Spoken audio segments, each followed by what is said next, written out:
Fighting games hard. What has been going on the last couple of weeks? It was a real intense one last go around. This one, I guess, really there's Elena to discuss. Yeah. Fighting games But fighting games have pizza in their head. But I suppose to oh, be I guess more Fatal Fury did release. yeah. I suppose it's more accurate to say fighting games don't have pizza in their head anymore. I forget. I definitely had a Mugen of Elena where her taunt was to sit and think about all different kinds of food. Did they ever put that in any of the official Street Fighter games, or was that just a Mugen thing, probably joking about her theme song? Yeah, I don't think that was ever in any of the games she was in. I don't remember that. Yeah. Nonetheless, yeah, there's really that and Fatal Fury releasing, but other than that, a little bit of a slow couple weeks here relative to the madness that was occurring for the last FGA. Because I don't think there's been anything on the Tekken front, the Guilty Gear front.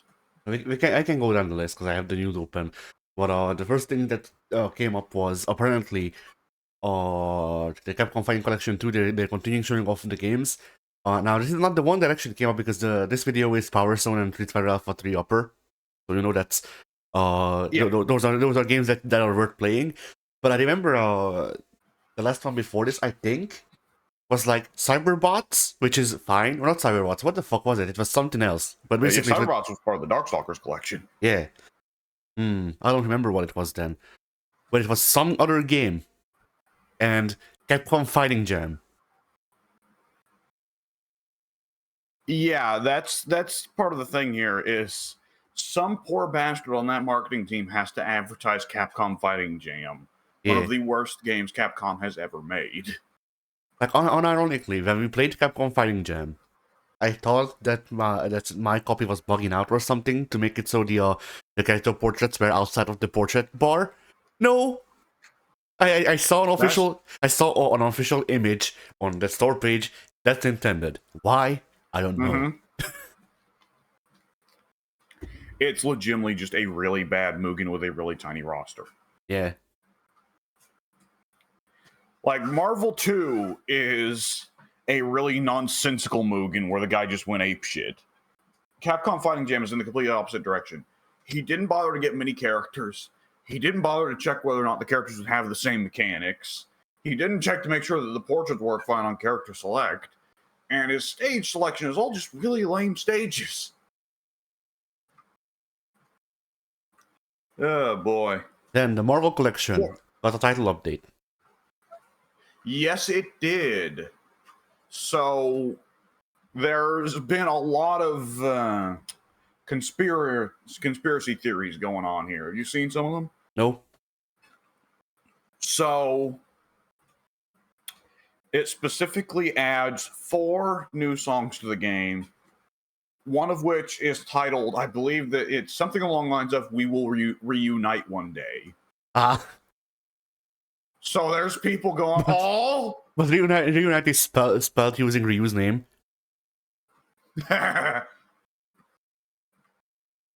or YUNITE. Oh no, Marvel vs. Capcom 4 is centered on the Amalgam universe. Ryu and Arthur got combined. Let's not explore this further because it's lame. Just like the real Amalgam universe. So anyway. So, yeah, this is... I mean, I saw someone ask Max on Twitter, "Oh, you think they'll go back and unfuck the Street Fighter arcade collection?" And Max said, "No. Wait for the 35th anniversary." Or was that the 30th? Wait for the 40th anniversary. I don't know. And yeah, it is crazy, the jump in quality here. And correct me if I'm wrong, a lot of the big updates that are advertised for Capcom Fighting Collection 2 and Marvel Collection also were retroactively put back on Capcom Fighting Collection 1 for, Darkstalkers and Cyberbots and Red Earth. As far as I know, yeah. So, yeah, Capcom very much showing off their remaster collection prowess,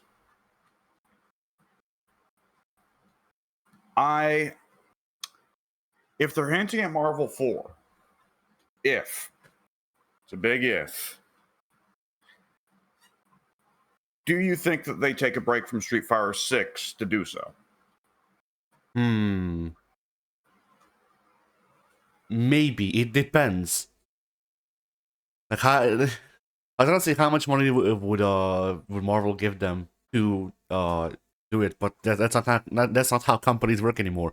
So how much do the investors think that Marvel should make them in this scenario? It's an interesting question because, of course, rather famously, 10 years ago when Infinite came around, it had a fraction of a budget. Yeah. But that doesn't really go on anymore. And ever since Square Enix's Avengers was so badly the shits, everything that's come around since then has actually been doing pretty well for Marvel. Square Enix Guardians was supposed to be good. I never got around to playing it, but it's supposed to be good. Midnight Suns was supposed to be great. Rivals is turning out well. Of course, the Spider-Man games for Sony are turning out well, even if people generally are regarding them to be downgrade with each sequel. So I'm not so sure. I mean, probably a good chunk of the budget just comes down to Capcom, right? Yeah. And that's probably why Marvel Infinite, they thought they could just poop out. Because I mean, that's how Capcom's handled Marvel MVC for most of the franchise's history. Like, historically, like MVC 1 and MVC 2 were not really big budget games.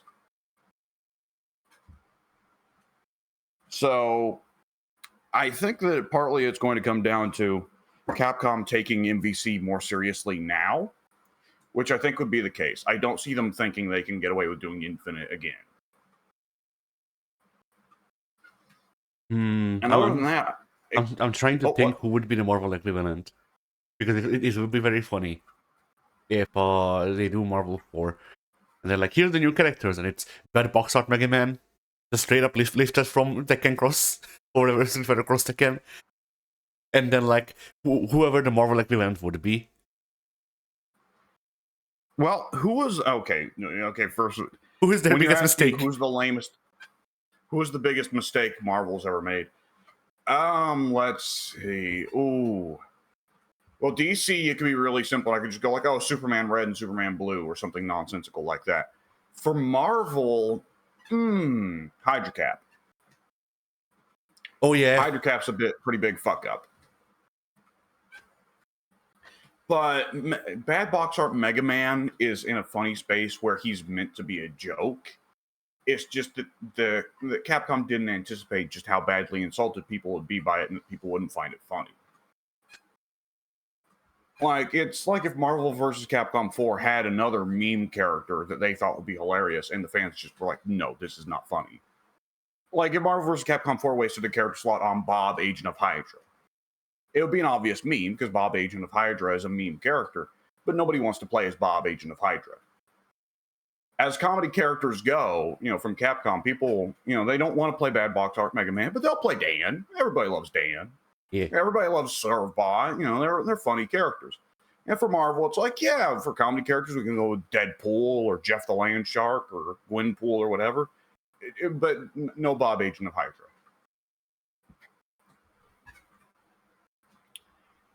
Nonetheless. The last thing I heard about Gwenpool is that Gwen Stacy is on her route to kill her for some reason. Yeah, I heard that. They're now retconning her to be another Gwen Stacy variant, which is... But no, that's the thing. So there was always a Gwen Stacy variant of Gwenpool who was non-canon. She was in a one-off, and the canon version of Gwenpool is not that. And that was the main thing. Is just Gwen Space Pool. Yeah. And apparently, Gwen Stacy, now that she's resurrected, is angry that they keep confusing her for Gwenpool, so she wants to kill her or something like that. Well, Ultimate Gwen was Carnage, so I guess for her that'd be a decent solution, but I'm not sure that any other Gwen is known to be a murderer. It would be funny if they made her Carnage, because I think the Carnage symbiote is without a host right now.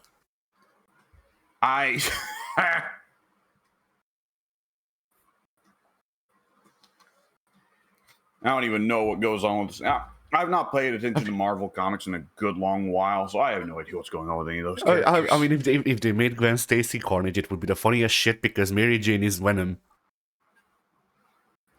Oh, I did see that. Yeah.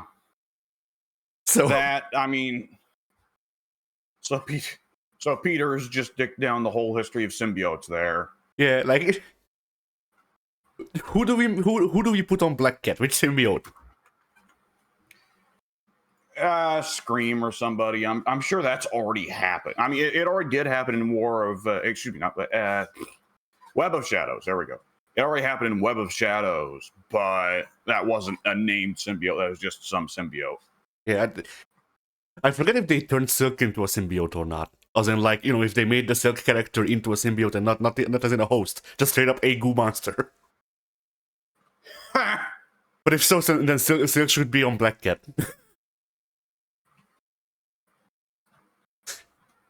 Fuck it, put Silk in Marvel 4.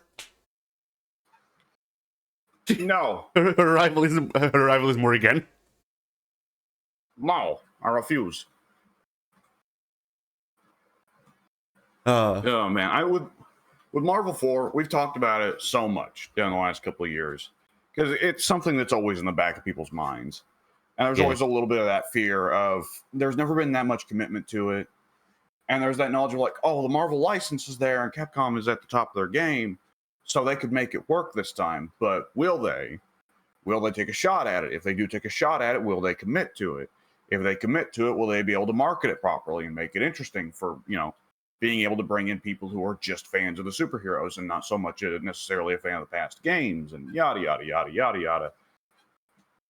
So, with all that said, is there anything in particular that you feel needs to be said about the possibility of Marvel 4 coming back in the next year or two?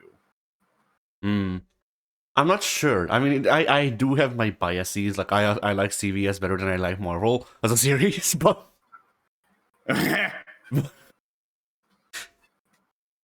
But, I don't know, because, like, unless they fuck up the roster, and, you know, like, I don't know, unless they fuck up the roster and, like, make it play like fucking Project L, like, I don't see how they could fuck it up too bad for me to hate it. Well, that is one question, though, because there was a big change to the way buttons work in Marvel, going from 2 to 3. Yeah. Because, of course, you lost punches and kicks and just went to light, medium, heavy.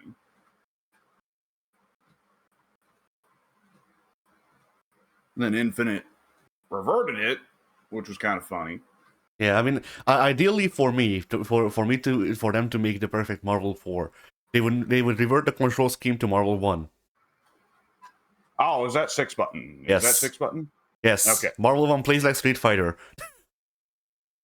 Okay. Well, I assume there's still, you know, 8-way dashing and not such. Yeah, there's still like super jumps and shit like that, but you know, like when it comes to just how the controls feel, it feels like Street Fighter. Not in the sense that it's grounded, but in the sense that like buttons are where you would expect them to be, and have great variation. Yeah. And of course, they cut down the amount of buttons with each entry in the series, so they would have to animate less moves. Yeah.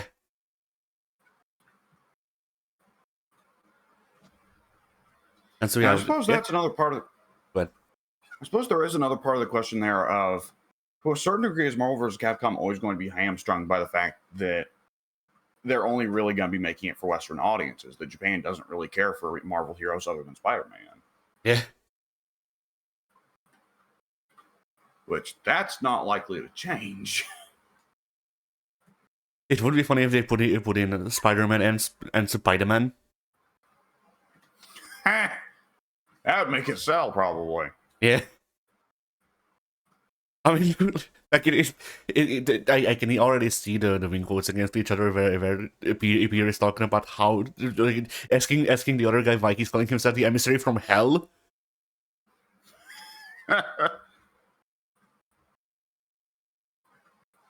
I forget, has Penny Parker actually been some degree of success over in Japan? Because I know she was conspicuously put in as a launch character in Marvel Rivals, and I thought, well, Luna is here because she's Korean. Is Penny Parker here because she's Japanese? And they were hoping to get in some Japanese players. I have never heard anyone talk about Penny Parker outside of like Spider-Verse, I think. I don't think she exists outside Spider-Verse. I'll look into it real quick.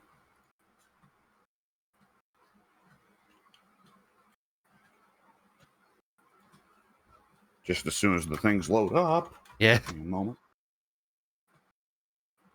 While you look that up, this isn't really news, so I can just shoot it out. So Evo is doing a collab with Street Fighter 6, which means that their badges will have graffiti logos on it instead of the regular one. That's it, really. Yeah.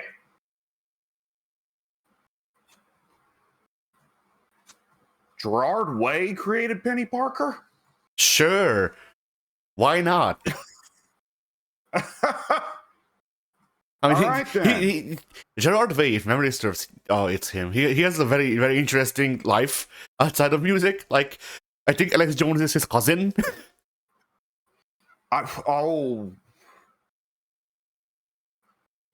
Joe Rogan is his cousin. Okay, Joe Rogan. I did not know that.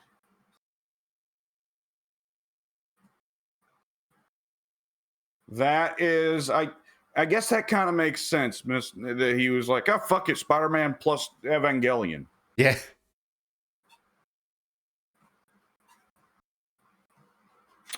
I forget, why did I look up Penny Parker?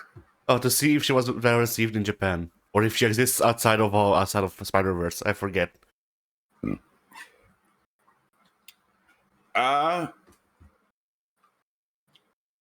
It looks like she debuted in the comics version of Spider-Verse. Okay.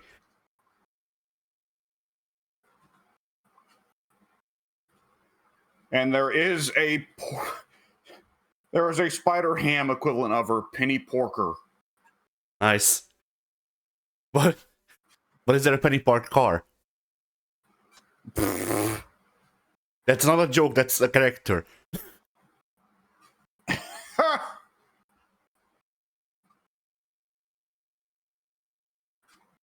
Okay, yeah, I have. Oh boy, would I just Google Penny Parker popularity in Japan?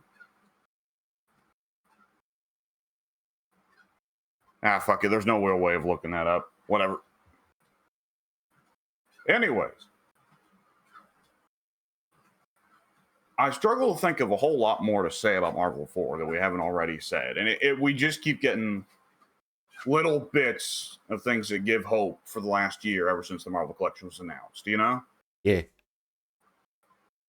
And it does make me question, like, does Capcom has to know that they're giving people hope, but at the same time, for either of us looking at it, it's like, well, it'd suck, though, if Capcom was never allowed to release the Marvel vs. Capcom games again if they don't intend to make a new Marvel vs. Capcom just because people expect a new one if they release the old ones. Yeah. No, it's one of those weird things about game development and remastering and remaking games, you know? Yeah, I mean, I think this is a hell of Capcom's own making, because if they didn't insist on making re-releases and remakes to gauge interest in an IP, then people wouldn't expect remakes and remasters to have follow-ups. Yeah. Yeah, there are sometimes where I think it's a given that it's like, unless this is a super duper smashing, super duper success, that we're not going to get it. Like, when Fighting Collection 1 came around, there was no expectation. Like, if this sells 5 million units, Capcom still isn't going to want to make Darkstalkers 4. That's just the way it is. But with Marvel, it's like, even though like the series has never been as much of a success as one would think, going by its cultural relevance, every time that you look at it, it's like there's still that potential there for one of them to be a big hit. Yeah. I mean, there is a monkey paw, a potential monkey paw here, where Marvel or Disney doesn't give a lot of leeway again, and so they end up making Marvel vs. Capcom Fighting Jam. Yeah, I mean, that's always the question: is Disney going to interfere and insist that their boys get prioritized? But to be honest, I'm not really that scared of it, because when you look at what Marvel games have come out in the last few years, it's really not been a whole lot of obvious Disney executive picks. like I don't see Marvel Rivals having a roster it does if Disney executives are making the calls for what characters. Because there are definitely some odd picks in like the Marvel Rivals roster. I just mentioned Luna Snow earlier, but she's an odd pick specifically for the devs to put in so that the game could be at least somewhat of a success in the home country they were in. Yeah. Well, like other than that, I don't see like there's an obvious character missing from Rivals, which is Paul. Well, Venom is in the game. But yeah, but Venom cocked Paul. So does MJ do horrible things to Paul in their bedroom with her tentacles? no, if memory serves, they genuinely event that the MJ is not in a relationship with the symbiote. I wish you were memeing.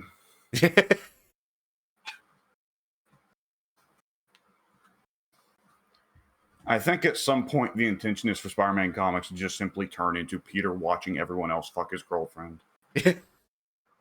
And look on in horror, and then go to Mephisto and kill a baby, any baby.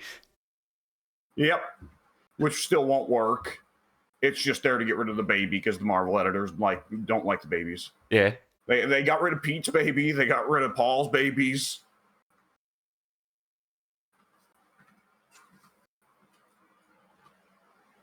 Oh shit. Whatever. Either which way. I mean, fuck. Midnight Suns was like super fucking weird, you know. Midnight Suns was the one that gives me like some idea of like there's a decent possibility that Marvel, to a certain degree, is just going, fuck it, just make money. We don't care how you do it. Which, granted, Midnight Suns didn't make money. It was actually quite a failure. Yeah. But nonetheless, like a lot of Midnight Suns is like, oh, this is not hyping up the new stuff. This is not hyping up the MCU. Other than, I guess, Iron Man has to be here because fuck it, he's Iron Man. But like, this is a lot of like characters that modern Marvel and Disney don't care about. I mean, I think fucking the main Blade is here. Yeah, I think the main problem with Midnight Suns was that like deck building is a niche. Strategy games like XCOM are a niche. Putting the two together doesn't make them more widely appealing. Putting the two of them together with the Persona social link system, which is also somewhat niche, arguably. Yeah. I mean, the social link system's niche is larger. What? I'd say the social link system's niche is larger than the other two, but it's still a niche. I'd say it's bigger than Deck Builder, but about equivalent size with XCOM. Because the first two XCOM, the XCOM games do well enough. I don't know, because I don't really hear people talk about XCOM. When I hear people talk about XCOM, they're talking about literally the first game from like fucking 82. Oh god, old heads. Yeah, like most of the talk I hear of XCOM, it's that, or it's just, hey, the remake, the first remake, it exists, and that's it. Well, the thing is, that motherfucker's like 14 years old now. Yeah. Good lord. Anyways. Yeah, we should probably just move on from Marvel 4. We've said a lot. We'll have more to say in the future, certainly. Yeah. If they reveal it at Summer Games Fest, then we're just gonna explode. Violently. It'll be like when TF2 characters get gibbed. I'll play a very short scream sound effect that gets cut off by me exploding. Anyway, and so will Maximilian Dude. But Fatal Fury, let's hit the less exciting bit. Fatal Fury's out. People say, it's good, but there's a lot of infinites at launch. Did you see that shit? No. Oh, I saw so many people that were doing infinites. They found infinites. Kushnud Butt, Marco Rodriguez, whichever, had an infinite that I think was like only a 2-button infinite, if maybe even like a 1-button infinite. Nice. So that was rough. In the couple weeks we've seen since. Well, also, they hyped it up at WrestleMania, which was weird. The first person you see take the stage for WrestleMania 41 is Salvatore Ganacci. and he plays a little jam, and then Jey Uso comes out, and that was really weird. But nonetheless, in the last week or two since Fatal Fury came out, there has been somewhat of a Salvatore Ganacci redemption run, where he's generally seemingly just been kind of a chill dude on social media and hanging out with Maximilian Dude. And people have turned on him and go like, yeah, actually, yeah, we don't hate him that much now. Ronaldo, no, he's still there. He's Ronaldo. He's still Ronaldo. And as a matter of fact, a few of his win quotes even sound uncomfortably rapey. So, yeah, that's. So would you say his inclusion was higher degree? Ronaldo, they were both higher degree. That much is for certain. Because Salvatore Ganacci, even him being a nice guy, even with them having a laugh, making his weird music video fighting style, he wouldn't have been put in if it was anything other than the Saudi prince thinking he's the best. Yeah. And I will say, Ronaldo is 100% a combination of we own him here in Saudi, and on top of that, it's not the Emirates, is it? I don't know. I think it's Saudi, but either which way, we own him in Saudi, and also KOF's primary target audience is South America. Ronaldo, big soccerman from South America, so we figure they'll like it down there. With that said, knowing how things tend to be with regional politics regarding soccer, I question if it wouldn't be that there's probably just one part of South America that's like, yo, Ronaldo, and the rest of the South America is like, I fucking hate that guy and want him to die. Yeah, probably. I mean, like, it genuinely, from what I know of soccer fans, it can literally be like one group of people who fucking praise like their god the team, the South American team that Ronaldo was on, and then everyone around them in the same city. I'm an idiot. Yeah? I'm an idiot. Ronaldo is Portuguese. So actually, fuck me then. At least I checked afterwards and went, oh, I'm dumb, rather than just proceeding on being dumb. But nonetheless, yeah, ignore everything I just said there. That was not for South America. Maybe that's for the Portuguese, the big Portuguese audience that Fatal Fury has. Yeah. I mean, like, from what I heard, the thing, though, is that, like, most people don't even like him in Portugal. I think to a certain degree, there's the matter of, at the end of the day, people on social media are going to say, this scumbag's a scumbag, but then Joe Blow, who comes home every day swilling his beer and cramming questionable sausages down his throat, is like, oh, look, that Ronaldo guy. It's like Logan Paul, right? Yeah. You ask anyone on the internet, they're going to say Logan Paul's douchebag supreme. Fuck him. But, little Tony douchebag, 14 years old with his cell phone, is like, I'm going to be just like Logan Paul one day. You're being too generous. They're not 14. They're 8, maybe 10. Yeah. No. They are. I have. My cousin has a son. They're 14. Oh, and my niece is 10. Yeah. So yeah, this next generation is haven't got it rough. Whew. But yeah, I mean, the internet at the end of the day is the sort of thing that certain voices are going to speak up, and certain voices are going to go like, nah. I save my douchebaggery for private. Yeah. At the end of the day, you say things on the internet, you can get in trouble for them. You can get judged for them. So if you're a right-wing grifter, then you'll be saying whatever the fuck you want. But other than that, with all that said, Ronaldo, whatever, everything that we can say, we already have said it. It's a thing of like, what the fuck?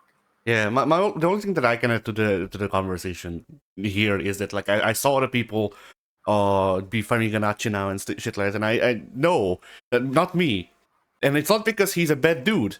Like, sure, that's one of the problems with Ronaldo, but that's not the only problem. Like, I can be fine with Salvatore Ganacci the person in real life, but at the same time, I dislike what he stands for. I dislike the precedent that he sets. I think that's fair. I think there is a big difference. I think to a certain degree, Mortal Kombat is the fighting game franchise that has the standard of fuck it, we'll bring in anyone. Tekken kind of also has the fuck it, we'll bring in anyone standard. But in both those cases, also, we've still seen it gone off the rails. Because Mortal Kombat, it used to be, okay, it's horror guys. Okay, fair enough. That fits Mortal Kombat.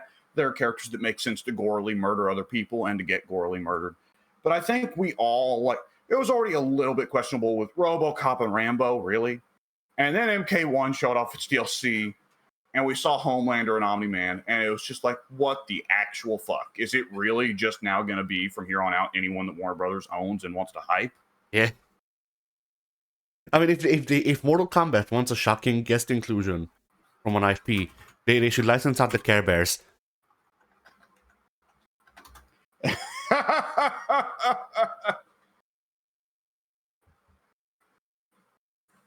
I mean, when you, I mean, the thing is that so far, like the most off-note fighting game crossover character that people can easily recall was Negan in Tekken 7, which, in a sense, you could say that's not the wackiest crossover character in Tekken history. It's just that everyone forgets Gon in Tekken 3. The only time they remember Gon is when they think to themselves, man, why can't we get a Tekken 3 port? Oh, right, it's because of the shitty little dinosaur. Yeah. Although I will say that, like, Gon at least made, like, you know, market-wise, Gon made sense because Gon was, and as far as I know, is still somewhat big in Japan. So, for a toe dip. Yeah, but I mean, Yeah. Well, if we're arguing in terms of popular appeal, Negan at the time, well, it got more and more ridiculous with time as Walking Dead declined both in popularity and quality as a series. At the time that they added Negan was a very, very popular character in the TV series here in the States that was still doing very, very, very good ratings. Yeah, and so, like, you know, I didn't like Negan, but at least, like, you know, the big difference, the major difference between Negan and Salvatore or Ronaldo is that Negan is a character played in a show. Yeah, that is big. And, like, you know, people argue that, oh, well, Salvatore Ganacci isn't his real name. And, like, yes, that's a stage name, that's not a character. Yeah, I think Salvatore, to a certain degree, I'm also a little bit more fine with it because Salvatore's doing blatantly unrealistic nonsense shit where he is projecting himself through the air with sound waves and stuff. But, like, that is very meaningful. Like, because other than that, when you think of, like, any real people that have ever popped up in fighting games, the only one I can think of is the home version of Matra Melee had, like, oh god, the MMA dude. I forget his name, son of a bitch. Whatever. I mean, the only other real person in a fighting game that I can think of is Marvel 1. The Japanese release of Marvel 1 has Norimaru, who is a joke character, and Norimaru was also not the guy's actual name. It was very much a comedic character that he put on. That was his gig. A stage name case again. I don't know, because I feel like there's a bigger difference because Salvatore Ganacci makes music. He does stuff. You know, there's not much you can do with music as an inspiration thing, if you ask me. Like, well, I've not looked into it because I don't care, but allegedly, like, all of Ganacci's moves are taken directly from his music videos. Sure. I don't know.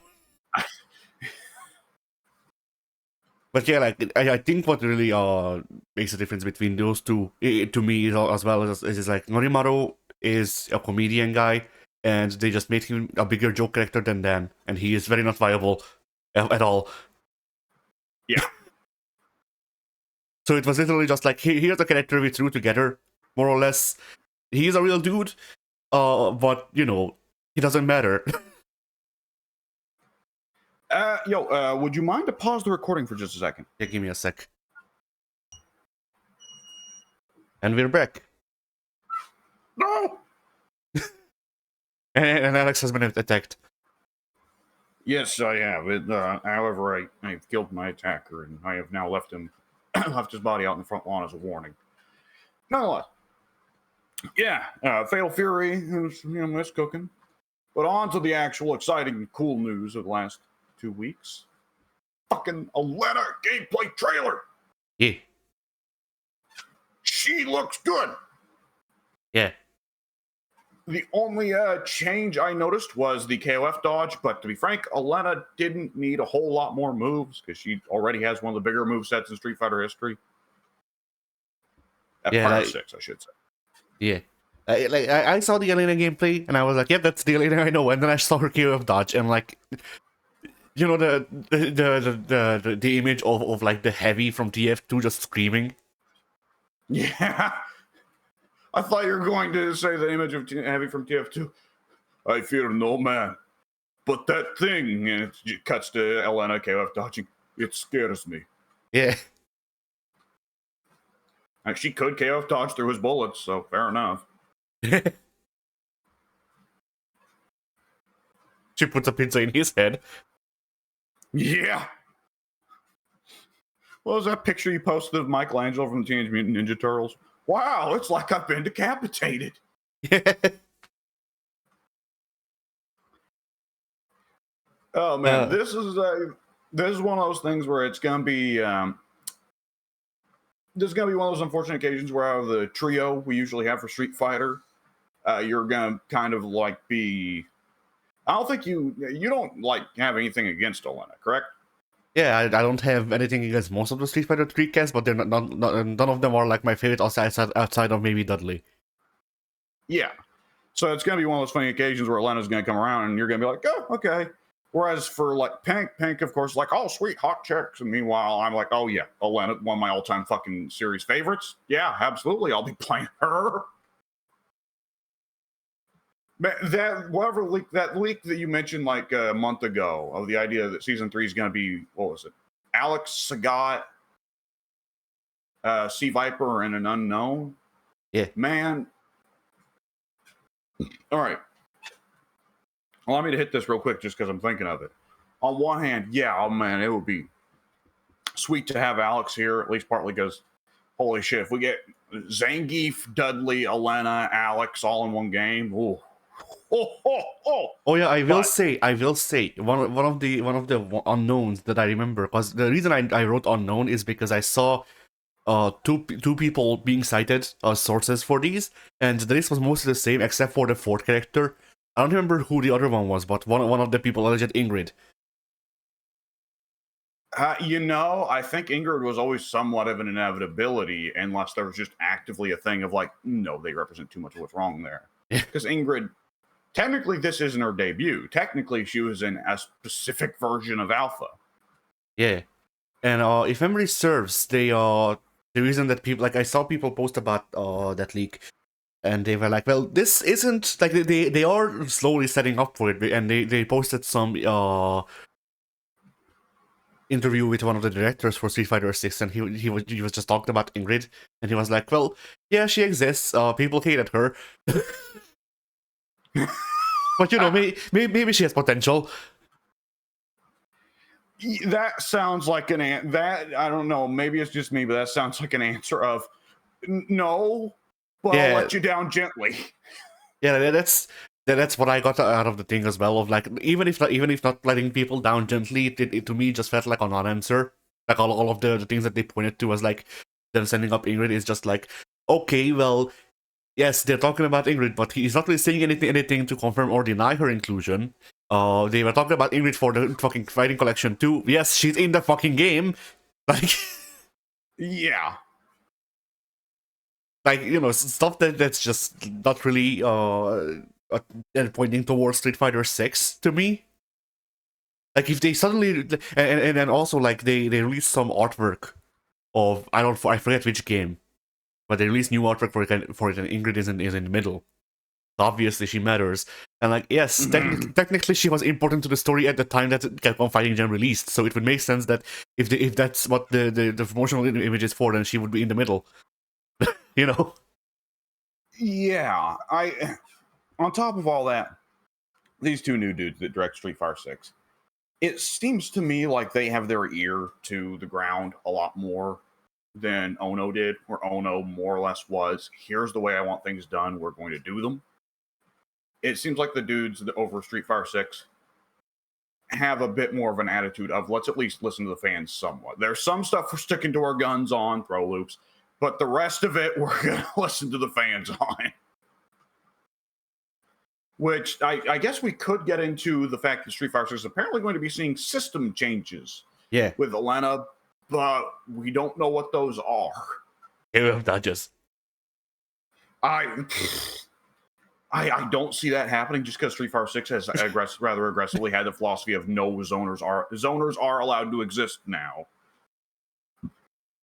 They come out during the Summer Game Fest and they go, we're renaming the game to Capcom vs Street Fighter or whatever. Capcom vs Street Fighter, yeah. Capcom vs SNK3. We're also adding the entire King of Fighters roster tomorrow, and then they shoot Jeff Keighley. Well, you had to add a little bit of Soon's fantasy there at the end of your fantasy. Oh shit. Yeah, there were dissections, frame by frame dissections, looking at the video, because Elena does throw Akuma at some point. And someone looking like, okay, if we check the frame and see her rock speed, she can still throw loop. So throw loops seem to still be in, though it's a question of whether or not, like, did they add a new mechanic to counter throw loops, or are they still just saying, no, we're keeping throw loops. We intend for it to be part of the balance. Yeah. I mean, if they put in counter zoner tech now, like if their thing is just like, okay, we want casuals to be able to do something about JP. Thing is, it's a bit late for that. Any casual players that were going to get scared off by JP got scared off 2 years ago. Yeah. And to be frank, I think that a lot of casuals probably pick up zoners or pick up at least Guile or Ryu and just start spamming the fireball. And it probably was part of what made Street Fighter V suffer for so many people, was that so many characters could just say to Ryu or Guile, the fuck you, you don't get to throw fireballs. But nonetheless, I do think that we're probably not going to get a season without at least one or two characters who are either new or crossovers from another franchise. Ingrid, I guess, could qualify as that a little bit, but she's not new, you know? Yeah. No, she's totally from Capcom fighting it. Not Evolution, fuck, because that's Fighting Jam. What the hell was the name of the pre-Fighting Jam game? Oh god, that game. Yeah, the people that I see a bunch of people on social media going, you should add this to collection instead of Capcom Fighting Jam. And I just think, yeah, well, let's do that. This thing that they'd have to dig through all these piles to find it, and it would be so fucking buggy because it's like pre-alpha. Let's replace the game that, as bad as it is, they can just slap in there for easy added value because it offends you that this game is bad. Like, don't get me wrong, Capcom Fighting Evolution fucking sucks. And if I got to the Capcom Fighting Collection 2, I'd never play it. But it's simple for Capcom to throw it in there, and it is part of their history. And it did actually release, unlike the game that we're thinking of right now and can't remember the name of. I'm just imagining you go into those into the director's commentaries or whatever the fuck, like, you know, the little things that they have about the games, the blurs, and like one of the notes is just, this is why we fired Ono.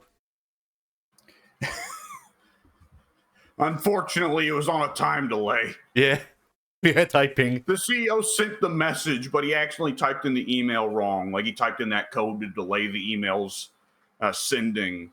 Yeah. You know, he accidentally delayed it, I don't know, 15 years.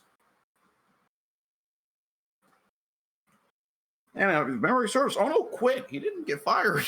But yeah, you can't fire people in Japan. Well, you can, but it has to be actually like a major issue that they get fired for. Ono like would have to stab a coworker. Yeah, see, Ono would genuinely have had to stab a coworker or like sexually harass someone or whatever, and then they could be fired by Japanese law. But being bad at his job is not actually not actually grounds for firing. If that sounds right, and I've always heard Capcom has a bad policy of if somebody's causing trouble, they just kick him upstairs and hope that he won't cause as much trouble once he's been promoted. Yeah, maybe like Japanese companies do that, or they what they do is they give you a quote unquote promotion and then they lock you in in a room and they give you no work at all. Wish I had done that with Ono. Yeah. And then the hope there is that you will get so fucking bored of sitting on your ass that you just quit. That's a bold philosophy right there, especially in the age of the cell phone. Yeah. Fuck, I should go to Japan for that. Fuck it. See people go talk about I should go to Japan because Japan still has honor. Japan still has tradition. Japan, Japan's not woke. No, fuck all that. I should go to Japan so I can get a job that I'll just sit all in a fucking blank room all day, writing the same word on a paper over and over again. They can scare off everybody else with that. Fuck it, I'll do that. You pay me. I don't give a fuck. This is actually a known issue with this system where like this works with Japanese people because you know how community centered they are, and so they want to do work because they want to contribute to society, but they can't because it's not what their job is at that point. When Westerners go over there and get hit with this punishment, they go, "Hey, free money." I mean, you got to figure at some point with the amount of Westerners they're pouring into Japan for various reasons, both logical and illogical. At a certain point, Japan's going to start taking up the same philosophy that so many other countries do whenever there's a lot of immigrants. So if immigrants bad, stay out. Oh, they've already done that, but also I think, if memory serves, if this goes on for too long, like half a year or something like that, and you literally do no job, then I think that does become grounds for firing because you're not working at that point. That does make sense. All right. Anyways, back to it. With Elena coming to the game alongside the African Savannah stage, it's a classic right there. It feels a little odd that Street Fighter 5 is missing it in hindsight. And she is coming on June 2nd, right? I forget.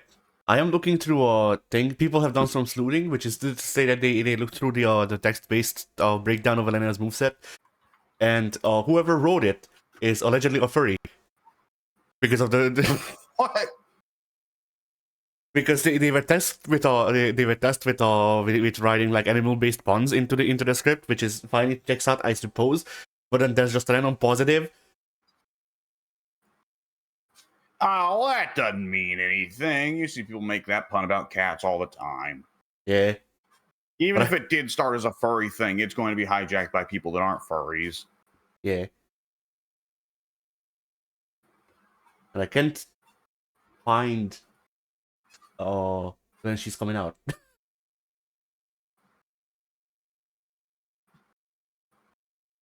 Or June 5th. Okay, now here's something that's important to note, because I literally just looked this up. Do you want to guess what day Jeff Keighley's Summer Game Dealie is? June 5th? June 6th. Ah.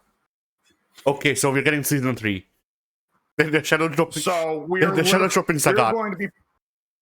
We're going to be playing Elena on June 5th, and the next day, like, we'll be in the session in there and going, okay, so we have to watch the Summer Game Fest tomorrow. Yeah. We're going to have to sit through a lot of bullshit. I mean, let me check what those are. I don't know. Actually, why the fuck am I checking this? I will be done with my exams. Like, I have all of May booked so that I can have June free. But all right. Either which way, I should be fine because I definitely don't have any classes, and I believe I should be done with my exams by then. I should almost certainly be free then. It'll depend on what progress I make getting driving down once things have calmed down over here, and also whether or not the doors stay open at the old business. Yeah, that's another bit of nonsense for another day.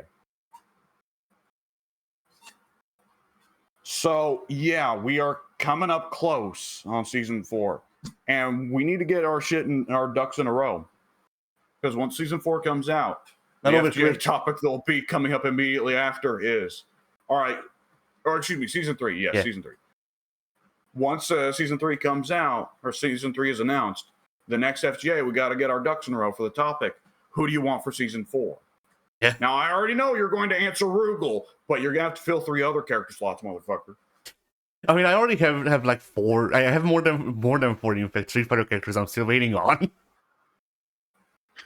But are you going to put any of those over Rugal?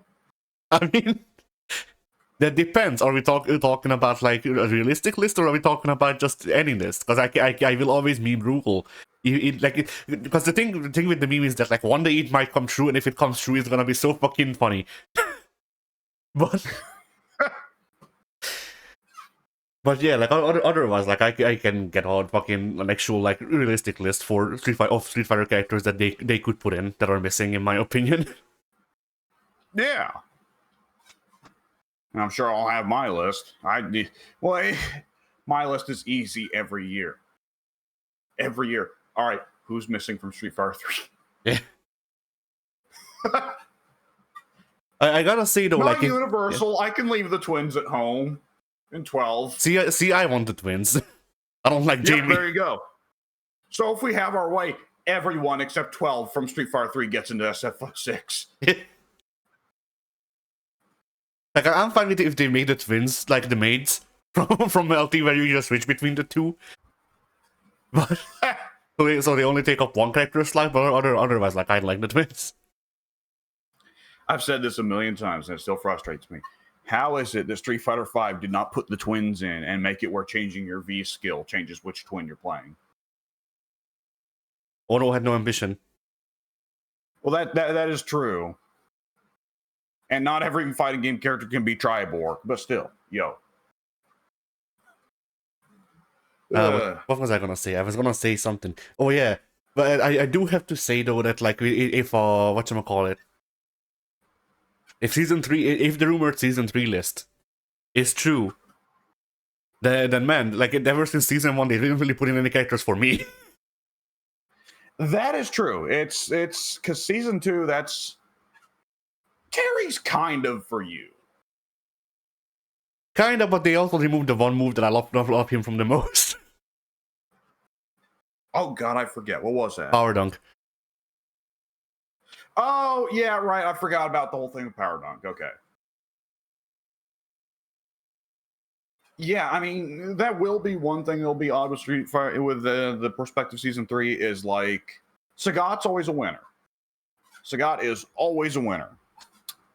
But the rest of those picks are, if that leak you're suggesting is true, the rest of those picks are really pretty odd, because Sea Viper is probably going to be for a lot of people like, well, she's better than Rufus and El Fuerte and Hakan and Abel, but she's not Jury, and she got into Marvel 3 anyways, so blah. Alex, as much as I love him, Alex is, the quote-unquote main character of Street Fighter 3 that no one respects. Ryu might as well have still been the main character of Street Fighter 3 for everybody. And when they brought him back in Street Fighter 5, he sucked ass and he looked horrible.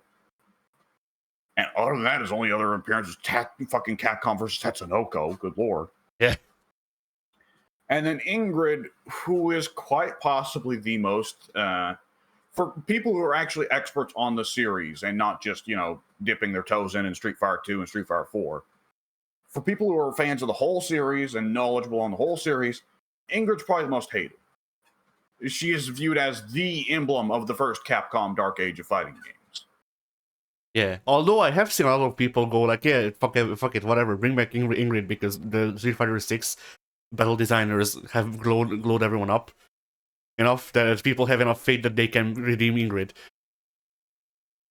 I do trust the Street Fighter 6. I do trust Capcom to be able to pull it off, because no one in Street Fighter 6 so far have been like, nope, not for me. They stink.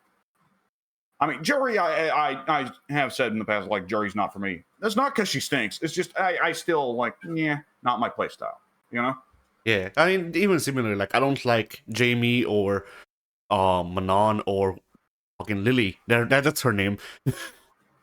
But at the same time, like, I don't like Lily because I don't like T-Hawk, and she is T-Hawk. I don't like Manon because her moveset isn't for me. I don't like Jamie because he feels like a fucking watered down version of characters that I like. none of these are because they're bad. Well, it's funny, though, because really, I mean, when you say the term watered down usually is applied to alcohol to reduce its severity. Jamie is actually quite the opposite. He's a version of the twins that is just a horribly non-functioning alcoholic. I mean, yeah, but that doesn't really show in his moveset, like comparatively. You know, within his own Well, I moveset, said it does show. non-functioning. True. The reason Jamie could do all the twin stuff before, but all these years of drinking have given him brain damage. Jamie, we don't get to see inside his mind very often, but there's a cut version of that story where he's going through Disco Elysium. They actually call it from the arcade mode, but there was like an entire year that Jamie switched from alcohol to Galaxy Glass or Galaxy Gas.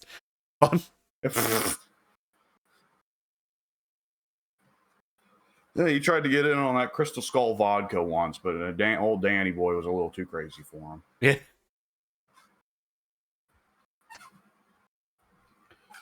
Oh boy.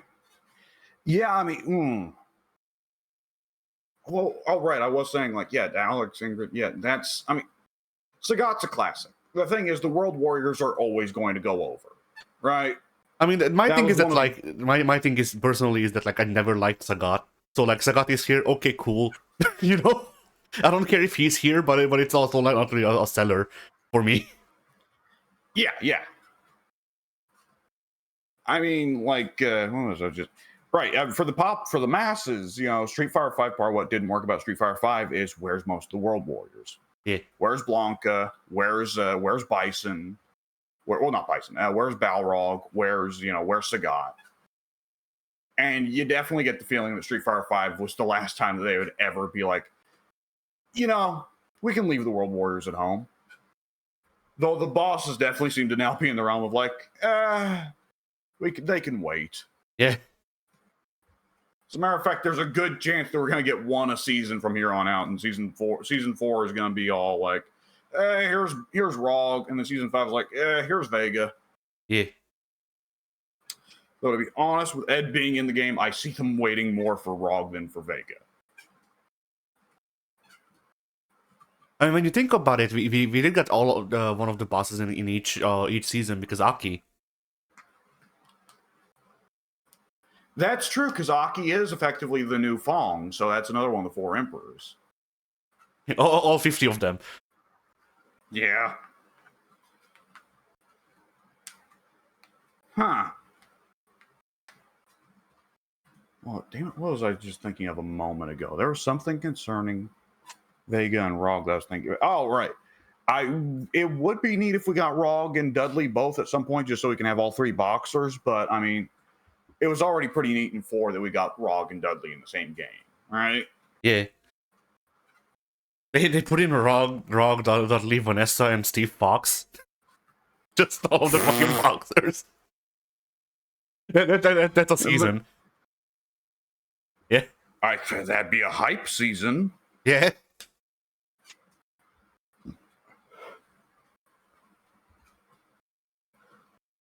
Huh. If you get to make one realistic Street Fighter request for season 3, one character, who would you request?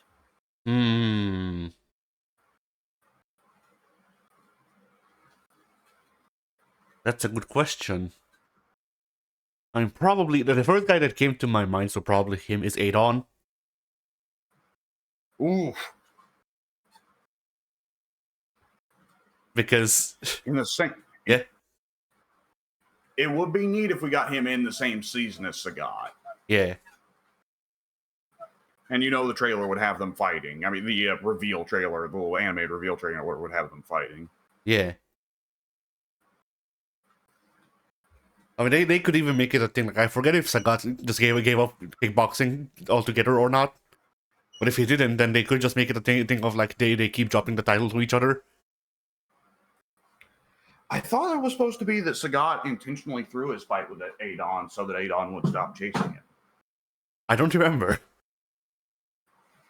I know Sagat threw his fight with Dan intentionally so Dan could get his revenge. I felt like I could remember part of either the Alpha or 4 plotline was that Sagat recognized that Adon was going to soon enough be walking a similar path to Dan, and so Sagat decided to nip it in the bud by intentionally throwing a fight with him. I don't remember. I just look into it. I mean, Sagat by this point is one of those characters who's there just to be him. Yeah. And like his involvement in stories is various people being pissed at him for who he was in the past and him throwing fights and being like, I'm just not that way anymore, dude. Yeah.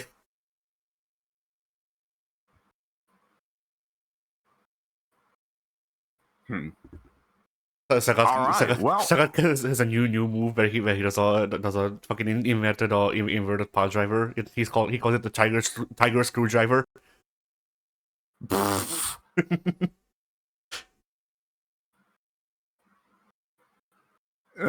Shit. Anyway, yeah. Let's see. Was there anything else in particular to talk about? Well, it should be mentioned. Elena's new design. Hairstyle. If you ignore the hairstyle, I'm fine with it. That hairstyle is not good. Yeah.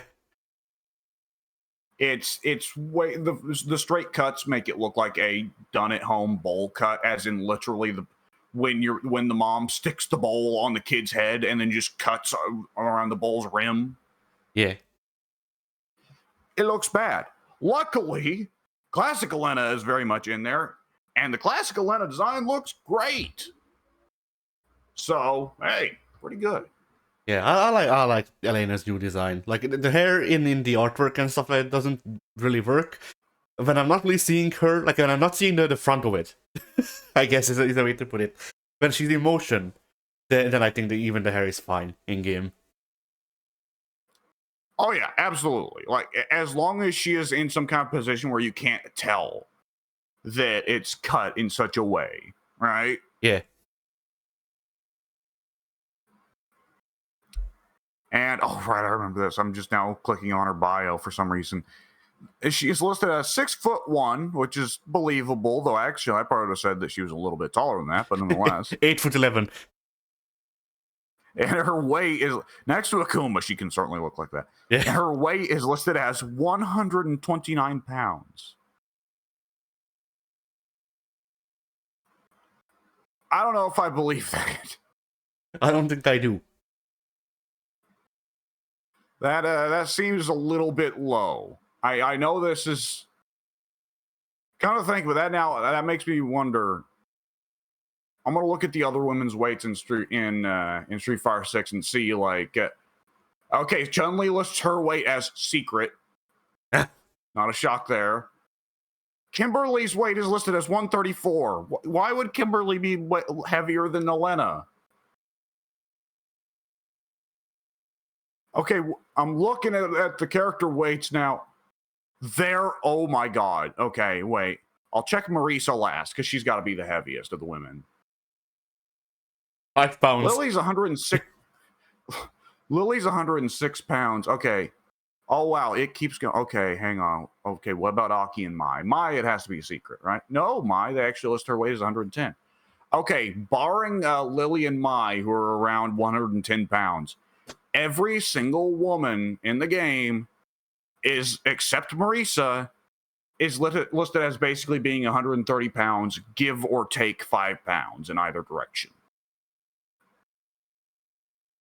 Elena is supposed to be the exact same weight as and more or less the exact same weight as every other woman in the game except Marisa, Mai, and Lily.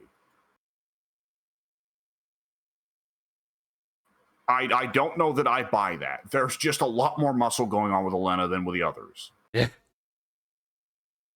I will note, in fairness for Capcom, they did not bullshit. Well, they partially bullshitted, but not as bad as the others. They did not super bullshit Marisa's weight. Marisa is listed as being 269 pounds.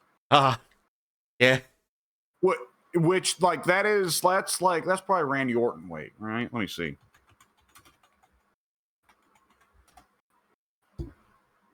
Randy Orton's build weight is 250 pounds, so that would put her a little bit heavier than Randy.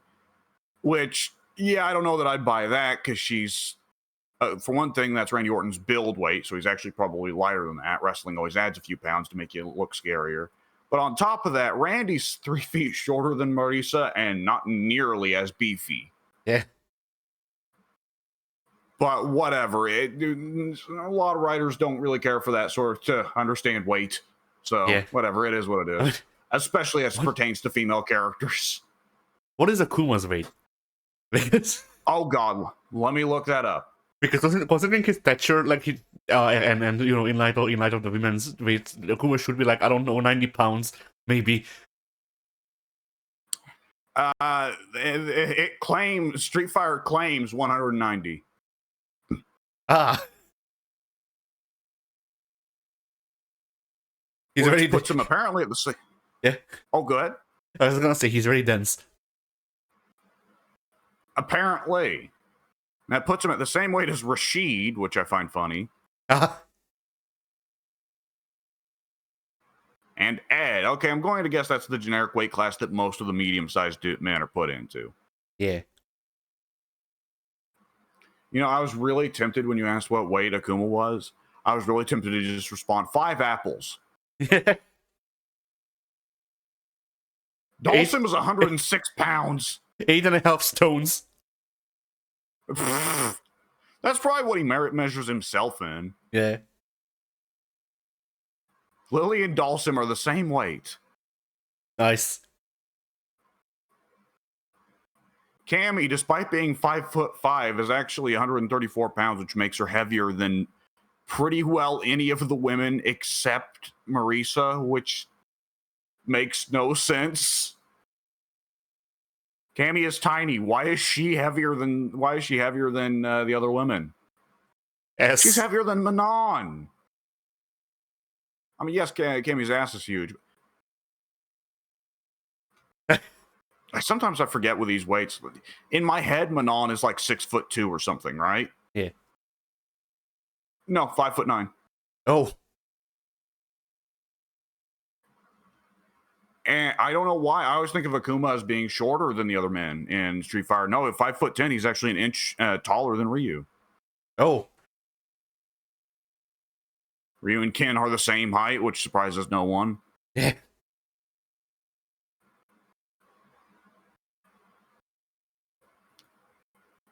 Anyways, so I guess the last thing that we can make note of is that they did reveal or they did tease, I guess, Elena's arcade mode stuff, some of it. oh, I saw that where she's like out relaxing and Akuma's just there hanging out. Yeah, she's in Akuma's cave. Just relaxing, laughing. Right, I think, did I send you that tweet where it was like Capcom explicitly labeling it that Elena's motivation in the story is that Akuma winds up saying something that gives her the encouragement she needs to improve as a fighter? I don't think you sent me that, but yeah, like okay. Okay. Yeah. I've got it up here. The blurb. Hailing from Kenya, Elena first appeared in Street Fighter 3 New Generation in 1997. She's always positive, even in the face of danger, and makes friends as easily as she can hear the voices of nature. In Street Fighter 6, after an intense fight with her friend Akuma, she travels the world once again in search of the meaning of a lesson that Akuma teaches her. Nice. They have honestly just dove fully forth into the... I was about to say meme, but it's not really that much of a meme. Capcom's made it clear down the years that this is just part of the canon. But like, it was always kind of a thing we figured, the Street Fighter fans figured they were just kind of getting away with a little joke. It was like, oh, well, Elena taking that picture with Akuma was probably just meant as a one-off little silly gag, like, oh, that's so silly. So it was kind of like a thing of like, haha, wouldn't it be funny if it is canonical that Elena and Akuma are actually just friends and that wasn't a one-off picture? Capcom is actually just making the full commitment here. Nope. Akuma and Elena are totally friends. Yeah. Which calls into mind so many questions that will probably be answered as soon as Elena releases and you can play her arcade mode. Yeah.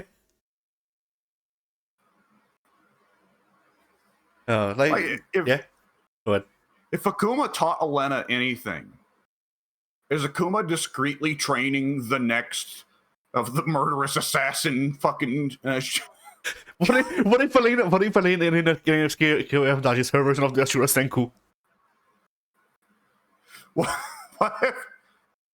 What if Elena at some point is like, I never knew my father, and then just distantly in the background there's a picture of Elena's mom, and in the background there's Akuma facing away from the camera? Yeah. What if Elena has a secret critical art, then it's just a fucking raging demon. Like hers looks like the old version. Akuma's like, okay, I've got the way to fix all my problems. And he goes to Lily and he rips the Satsui no Hado out of her and then stuffs it into Elena. Yeah. Yeah. I mean, hypothetically, I will say there's some degree of basis for that actually being a thing you can do. Because in Marvel vs. Capcom Infinite, Thanos rips the Satsui no Hado out of Ryu and then stuffs it into himself. Yeah.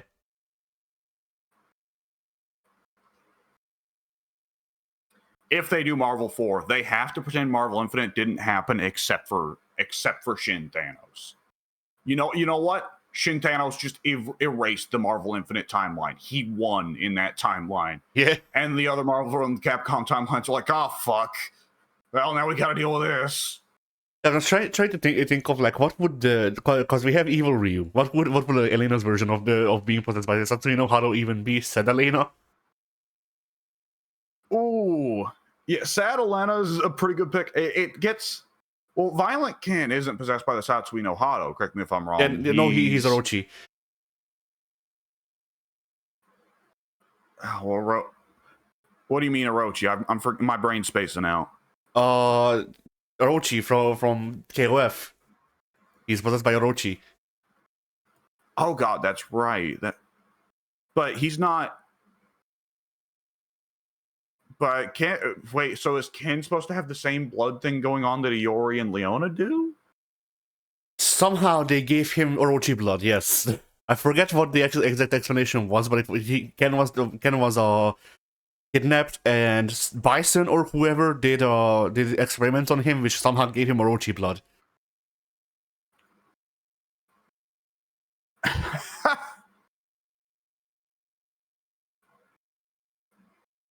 Okay, I'm looking it up. Violent Ken was inspired by brainwashed Ken from the Street Fighter 2 animated movie.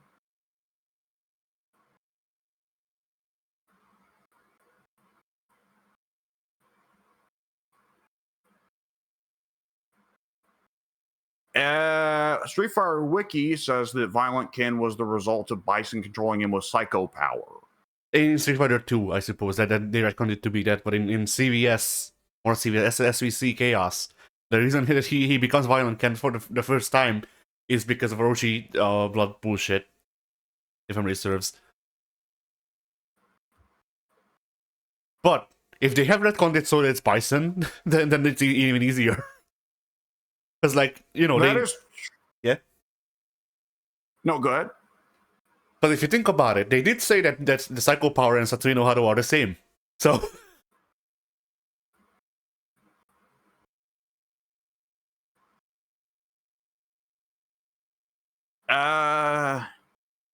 Oddly enough, in the trivia section, Street Fighter Wiki does say that it is a common misconception to believe that Violent Ken is an Orochi. Alright, I may be wrong then, I guess. Let me Google is Violent Ken Orochi.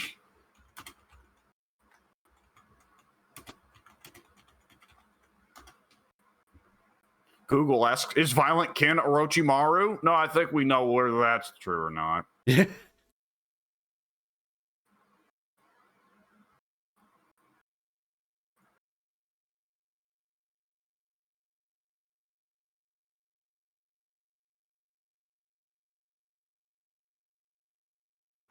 Someone on GameFAQs says that it was the result of him absorbing the Orochi power.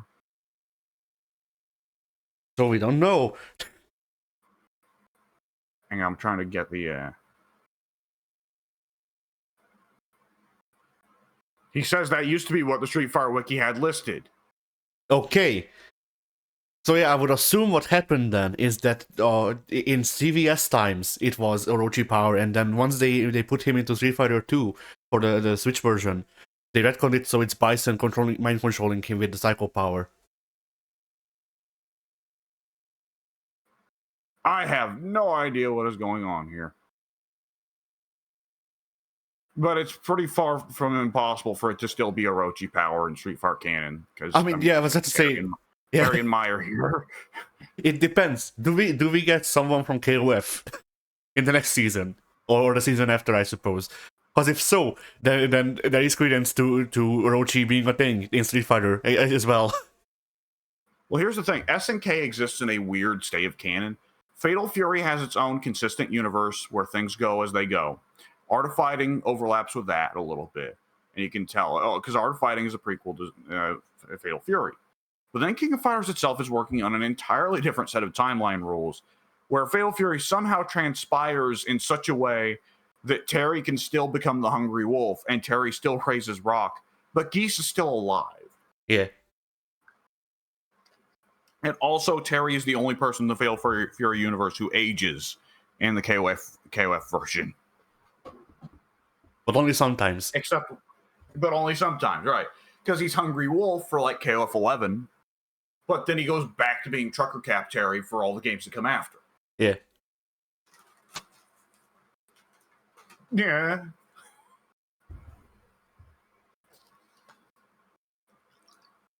Oh well. Anyway, I don't think we can really say much else about Elena until she releases because, yeah.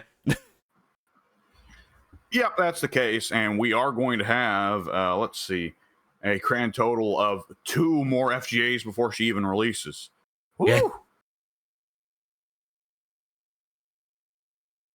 I mean, credit where credit is due to Capcom actually just coming out and saying, like, she's coming out then. Stop speculating. That's where she comes out. Jesus. Yeah. But who making us wait for it? But Elena, it's the same way with Akuma. Elena is coming with all of the costume trees.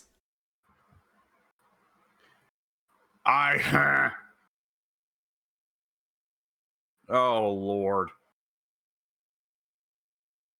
Ugh.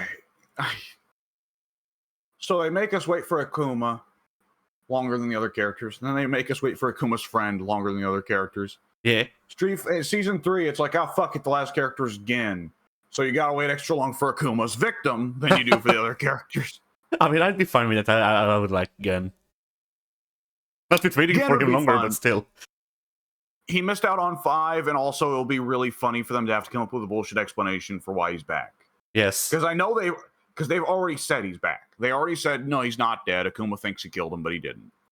Also, I think it would be funny because if memory serves, Gen taught the twins. So they could do a thing with Jamie and Gen where he talks about how shit of a teachers the twins are. Yeah, that would make a lot of sense. And it would also get really funny because there are a good couple Gen moves that Jamie has that are like weird off-brand versions of Gen moves. Yeah.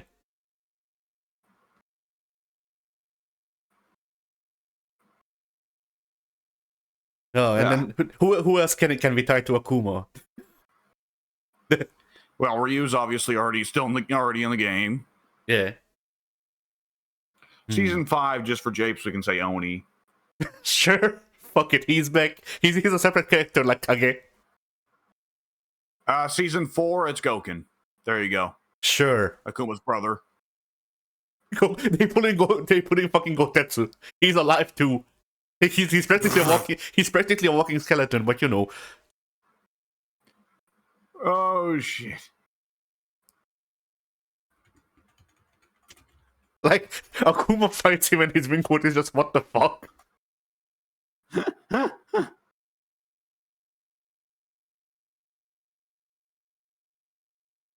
Oh shit.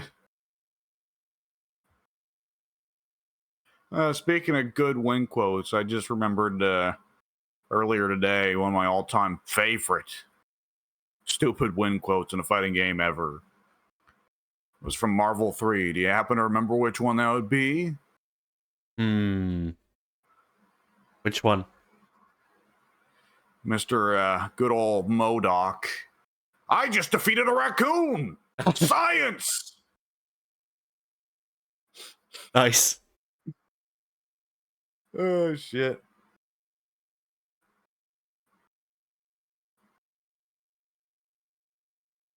Well, I suppose fighting games were then. That they were, so we can go do something else. I don't know what, but we're going to do something else, you pricks.